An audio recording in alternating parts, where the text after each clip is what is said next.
नमस्कार और स्वागत है एक नई गहरी चर्चा में। आज हम एक ऐसे विषय पर बात करने वाली हैं जो हम सबकी जिंदगी से जुड़ा हुआ है, पैसा यानी पर्सनल फाइनेंस। और इसे कैसे बेहतर तरीके से समझकर, संभालकर एक ज्यादा संतोष वाला जीवन जिया जा सकता है।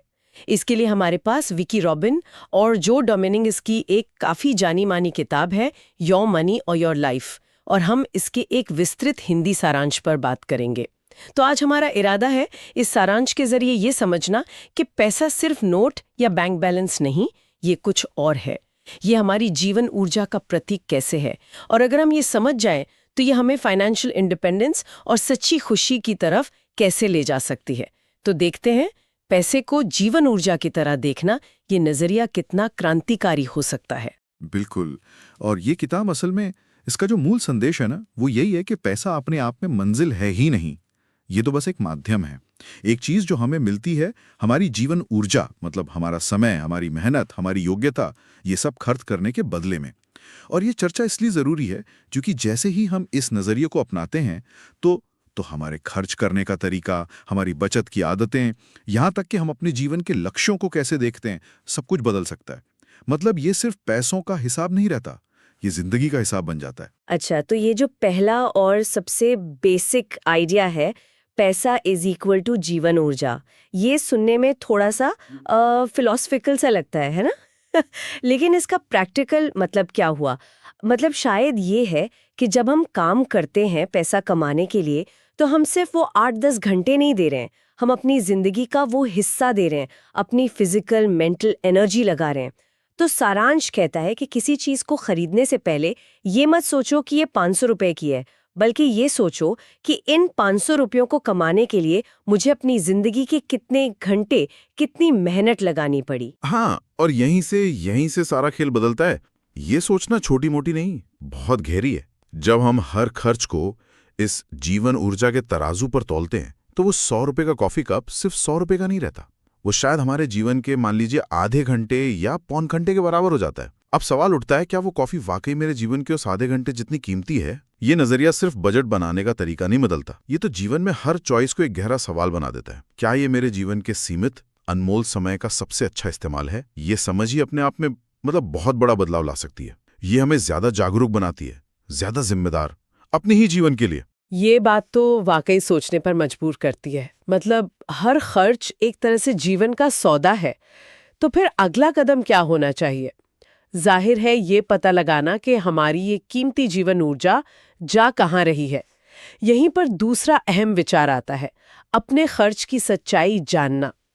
सारांश इस पर बहुत जोर देता है कि हमें अपने हर रुपए का हिसाब रखना चाहिए। हाँ, शुरू में ये थोड़ा मुश्किल या शायद बोरिंग भी लग सकता है, लेकिन इसके बिना हम अंधेरे में ही तीर चलाते रहेंगे। ये जानने के लिए कि पैसा असल में बह कहाँ रहा है, ट्रैकिंग बहुत जरूरी है। इससे वो छोटे छोटे फिजूल के खर्चे भी सामने आते हैं जिन पर शायद हमारा ध्यान भी नहीं जाता, पर वो सब मिलकर हमारी जीवन ऊर्जा का एक बड़ा हिस्सा खा जाते हैं। बिल्कुल, लेकिन यहाँ ट्रैकिंग का मकसद सिर्फ मुनीमगिरी करना नहीं है, मतलब सिर्फ हिसाब रखना नहीं। असली मकसद है अपने खर्च के पैटर्न को समझना। पैटर्न क्या है? और उससे भी गहरा मकसद है उस पैटर्न का हमारे जीवन मूल्यों से, हमारी वैल्यूज से कनेक्शन देखना। किताब का एक महत्वपूर्ण पहलू यह भी है कि ये ट्रैकिंग हमें अपनी वास्तविक प्रति घंटा मजदूरी निकालने में मदद करती है। वास्तविक प्रति घंटा मजदूरी, रियल आवरली वेज, ये क्या चीज है? क्या ये बस अपनी सैलरी को घंटों से भाग देना है? नहीं, उससे कहीं ज्यादा बारीक हिसाब है ये। इसमें हम अपनी कमाई में से सिर्फ टैक्स ही नहीं घटाते, बल्कि काम से जुड़े सारे खर्चे भी घटाते हैं, जैसे आने जाने का खर्च, ऑफिस के लिए खरीदे गए कपड़े, शायद बाहर खाना पड़ता हो। वो सब कुछ जो हम सिर्फ इसीलिए खर्च कर रहे हैं क्योंकि हम वो नौकरी कर रहे हैं। फिर जो रकम बचती है उसे काम पर लगाए गए कुल समय से भाग देते हैं, और कुल समय में सिर्फ ऑफिस के घंटे नहीं, आने जाने का समय भी जोड़ना होता है।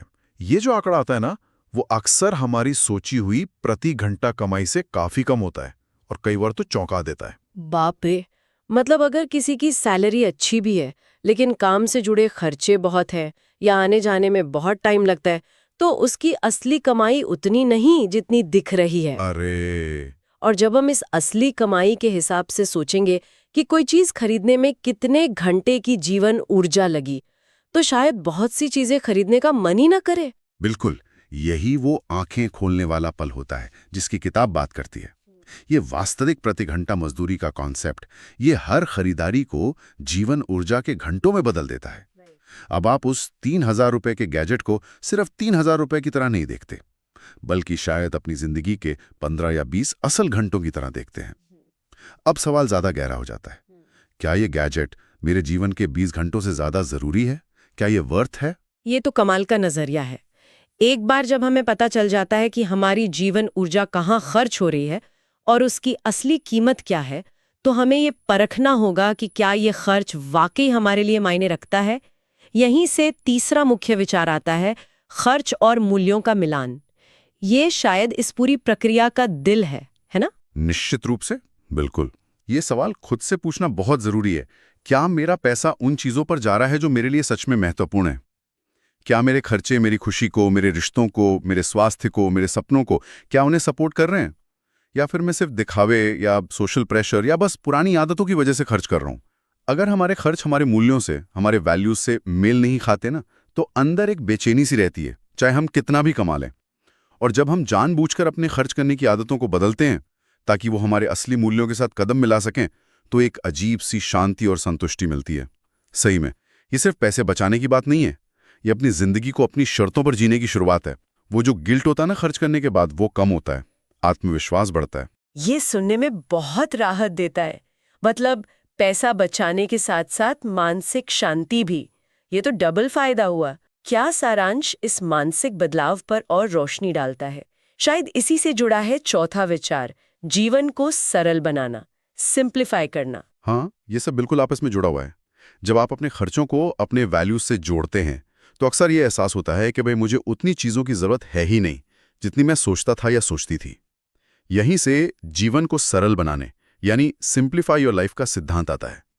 कम चीजें मतलब कम सिरदर्द, कम रखरखाव, कम चिंता। वो कहते हैं ना, लेस इज मोर। कम सामान, कम कर्ज, कम तनाव, और नतीजा ज्यादा आजादी। न सिर्फ फाइनेंशियल बल्कि मेंटल आजादी भी। जब दिमाग चीजों के बोझ से खाली होता है तो उसमें नए विचारों के लिए, बेहतर रिश्तों के लिए और सार्थक अनुभवों के लिए जगह बनती है। बिल्कुल, सादगी का मतलब कंजूसी नहीं है। इसका मतलब है फालतू चीजों से छुटकारा पाना और जो जरूरी है उस पर ध्यान देना। और इसका सीधा फाइनेंशियल फायदा भी है। जब आप कम खर्च करते हैं तो आप ज्यादा बचत कर पाते हैं, और वो बचत फिर आपको आपके फाइनेंशियल गोल्स की ओर तेजी से ले जा सकती है, खासकर अगर उसे समझदारी से इन्वेस्ट किया जाए। हाँ, और ये हमें पांचवें मुख्य विचार की ओर ले जाता है, वित्तीय स्वतंत्रता की ओर कदम, फाइनेंशियल इंडिपेंडेंस के स्टेप्स। सारांश बताता है कि किताब में इसके लिए 9 ठोस कदम बताए गए हैं। हालांकि हम सभी 9 पर विस्तार से नहीं जा पाएंगे शायद, लेकिन कुछ मुख्य कदमों पर बात करना जरूरी है जो इस पूरी प्रक्रिया की रीढ़ है। जरूर। पहला कदम तो यही है जिसकी हमने अभी इतनी बात की, पैसे और जीवन ऊर्जा के बीच के रिश्ते को गहराई से समझना और अपनी वास्तविक प्रति घंटा मजदूरी जानना। दूसरा अहम कदम है पूरी ईमानदारी से अपनी सारी आय और सारे खर्चों को ट्रैक करना, बिना किसी लाग लपेट के। तीसरा, हर खर्च की कैटेगरी बनाकर उसका मूल्यांकन करना।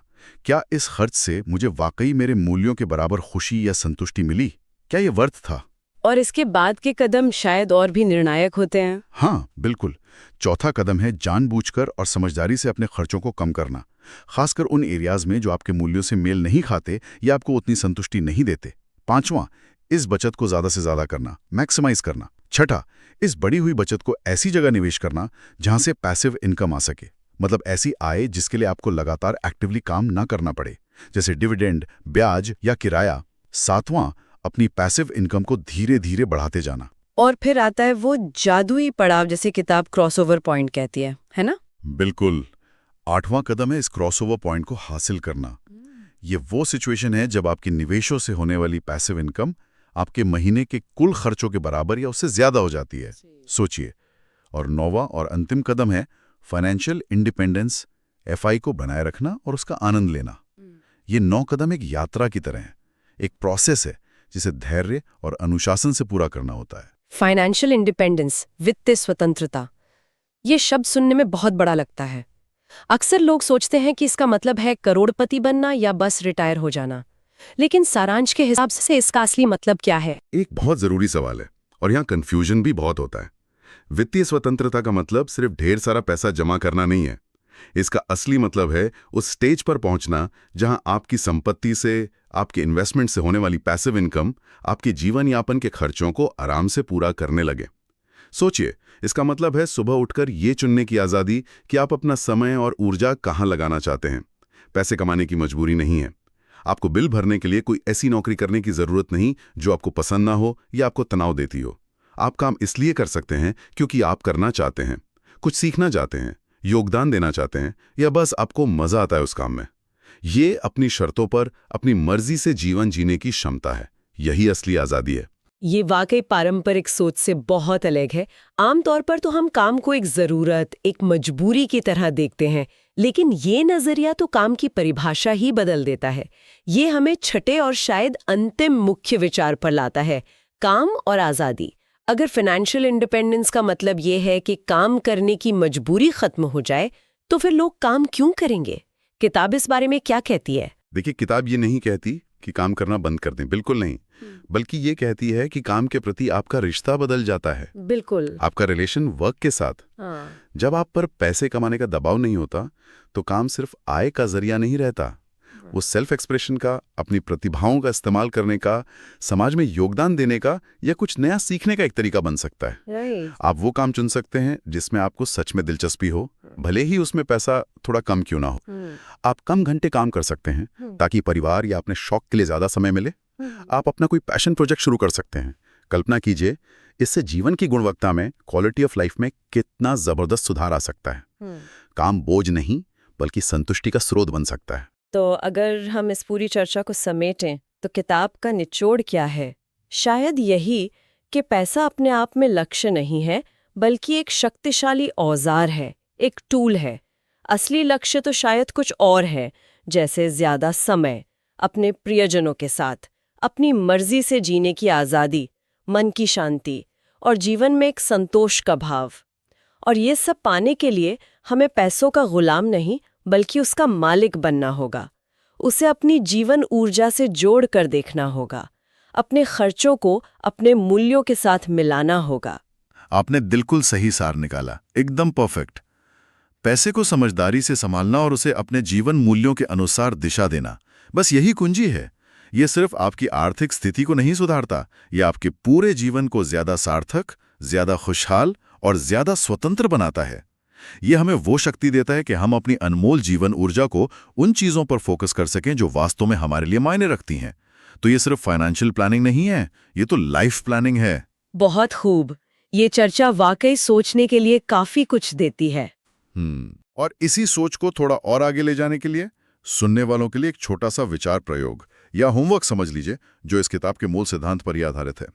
इस हफ्ते अपने किसी एक नियमित छोटे से खर्च को चुनिए। हो सकता है वो रोज की चाय या कॉफी हो, कोई छोटा मोटा स्नैक हो, या कोई ऐप सब्सक्रिप्शन जिसका आप भुगतान करते हो। अब उसकी कीमत को सिर्फ रुपयों में मत देखिए, अपनी वास्तविक प्रति घंटा मजदूरी का एक अंदाजा लगाइए, चाहे रफी सही, और ये कैलकुलेट करने की कोशिश कीजिए कि उस छोटी सी चीज को खरीदने के लिए आपको अपनी जिंदगी के कितने मिनट या घंटे काम करना पड़ा। बस ये छोटा सा हिसाब लगा के देखिए, आपको अपने उस खर्च के बारे में और शायद पैसे के बारे में ही क्या कोई नई या चौंकाने वाली समझ मिलती है।